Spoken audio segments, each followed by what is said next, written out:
Good morning, good afternoon, whatever it is, wherever you are. It's me again, Jen. Hello! And we are talking still about the Rider-Waite Tarot. I kind of spent the whole month of May looking at the little nitpicky things that are in the very standard Rider-Waite Tarot deck, which is the tarot deck that most people, when you're kind of starting out and you don't have an eye for which tarot deck you are falling in love with yet, or you just want to learn, Rider-Waite is kind of the one to go to. So I am finishing with the Six of Swords. And the Six of Swords is going to be all about moving on and traveling and going to new places.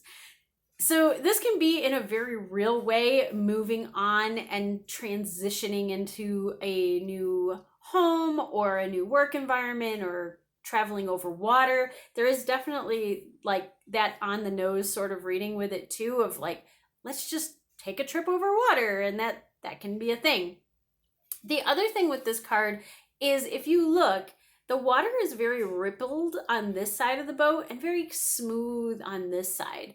And smooth water usually is indicative of calmness, serenity, peace. And obviously rippled water is more like troubled thoughts and troubled emotions and anxiety and things that you have to work with. The people on the boat can either be resting happily or they are kind of hiding from whatever it is that they are running from or leaving from. So those are some things to look at when you're seeing this card. Obviously, they're not going to get super far with the sword sticking into their boat. This has always been a point of contention with me with this card, but it also can tell you something kind of important about when you're traveling from one place to another. Don't just sit there. Obviously, if they just sit there with these swords in their boat, they're going to sink. So they probably got to keep moving.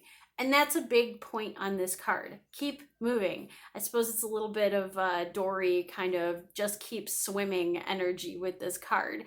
And the boatman is in control of this, but there are two passengers, which tells you that a lot of times, even though we feel like we are in control of a situation, we have to think about other people who are connected to our lives. And that can be, family or children or parents or whatever that may be. It can also be spouses. It can be our work, people that we work around, not necessarily our co-workers, but people that we rely on to work with.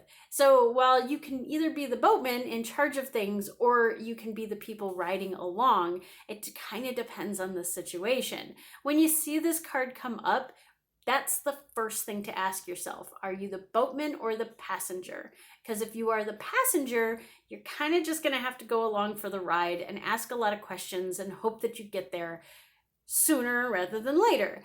If you are the boatman, you are in charge of this situation and you can keep that communication going with the people that are with you on this journey by saying, hey, we might be hitting some rough waters, or hey, there's land, I see it in the distance. It may have some mountains on it, but it also has trees. So there are things growing over there, but there may be some new struggles that we don't know about yet.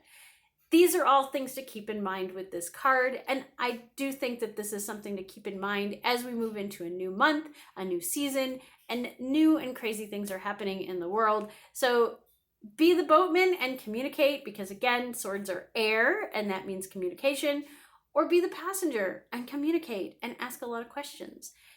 I hope you guys enjoyed this breakdown into the Rider-Waite deck. I probably will do some comparisons with the next deck that I'm working on, which I cannot contain myself any longer. Sneak peek, we are playing with the Waite Tarot. This is just a little guidebook, so sneak peek. This is a super cute tarot deck that my student Taylor decided she was going to lend to me for the entire month.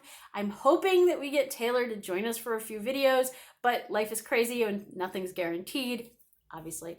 And so I hope that Taylor will join us, but if not, I will definitely do some comparisons on why these adorable little cards actually have some really great symbolism in them. All right, until next time, stay safe, stay healthy, stay happy. I'll see you again real soon. Bye!